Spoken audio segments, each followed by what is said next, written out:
योगा आणि आपलं शारीरिक आणि मानसिक आरोग्य यांच्यामध्ये काय कनेक्शन आहे? अगदी छान. ॲक्च्युली जगातलं एकमेव शास्त्र आहे हे योगशास्त्र आणि ज्याची निर्मिती भारतात झालेली आहे. आपल्याला त्याचा अभिमान असला पाहिजे. जगातलं कुठलंही शास्त्र असं नाही आहे की ज्याने मनावर आणि शरीरावर दोघांवर विचार केलेला आहे. फक्त योग एकमेव शास्त्र असं आहे की जे मानसिक आरोग्य आणि शारीरिक आरोग्य याचं दोघांचं बॅलन्सिंग करतं.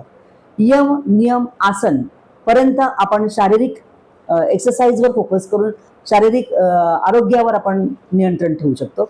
त्यानंतर प्राणायाम, प्रत्याहार, धारणा, ध्यान, समाधी मिळून आपण मानसिक आरोग्य सांभाळू शकतो आणि दोघांचा बॅलन्स करूनच आयुष्य छान जगू शकतो. फक्त शारीरिक फिटनेस असला तर मनुष्य सक्सेस होऊ शकत नाही किंवा मानसिक फिटनेस तर खूप कमी लोकांचा असतो असं मी म्हणेन.